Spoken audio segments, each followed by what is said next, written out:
Assalamualaikum warahmatullahi wabarakatuh. Baik, saya akan melanjutkan materi yang kelima, yaitu tentang pengukuran ranah psikomotorik. Nah, penjelasan yang pertama yaitu penilaian ranah psikomotorik.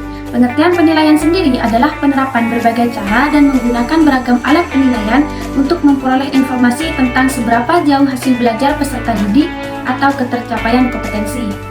Hasil penilaian dapat berupa nilai kualitatif, naratif, dalam, dan kuantitatif.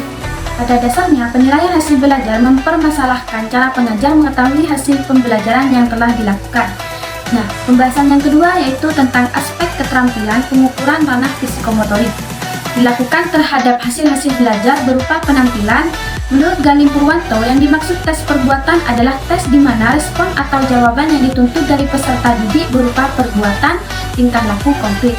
Penjabaran keterampilan konkret atau disebut ranah psikomotorik dapat mengacu pada teori Simpson yang mengemukakan 7 jenjang, yaitu persepsi, set atau persiapan, gerakan terbimbing, gerakan terbiasa, gerakan kompleks, adaptasi, dan kreativitas. Nah, pembahasan yang ketiga yaitu tentang teknik dan instrumen penilaian aspek psikomotorik. Istilah instrumen dalam penilaian tidak terlepas dari teknik penilaian. Artinya, instrumen penilaian berkaitan dengan teknik penilaian. Teknik penilaian adalah cara yang digunakan oleh guru atau penilai untuk mengumpul data hasil belajar siswa.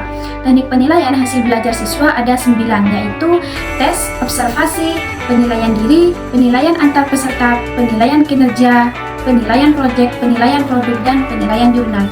Jadi, dari kesimpulan di atas adalah pengukuran ranah psikomotorik dilakukan terhadap hasil belajar yang berupa penampilan. Ranah psikomotorik dapat mengacu pada teori Simpson yang mengemukakan 7 jenjang, yaitu persepsi, set atau persiapan, gerakan terbimbing, gerakan terbiasa, gerakan kompleks, adaptasi, dan kreativitas. Penilaian hasil psikomotorik berbeda dengan penilaian pada hasil belajar kognitif dan efektif. Penilaian hasil belajar kognitif dan efektif perlu diarahkan pada capaian setiap tingkatan, sedangkan pada hasil belajar psikomotorik cukup pada tingkatan tertinggi yang dianggap memenuhi. Baik, lanjut ke pembahasan yang kedua yaitu tentang implementasi penilaian ranah psikomotorik.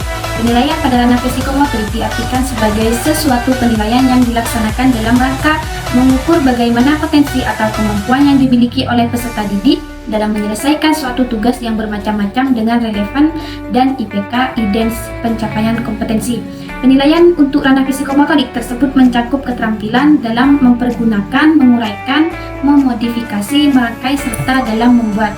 Sedangkan untuk keterampilan yang berkaitan dengan psikomotorik mencakup menulis, membaca, dan menghitung. Nah, di sini ada 5 tahap dalam penyusunan tujuan psikomotorik, yakni sebagai berikut. Yang pertama, meniru, terus yang kedua, manipulasi, yang ketiga, ketetapan dalam gerakan, yang keempat, artikulasi, dan yang terakhir, naturalisasi. Baik, mungkin itu saja yang bisa saya jelaskan. Sampai ketemu lagi di materi selanjutnya. Assalamualaikum warahmatullahi wabarakatuh.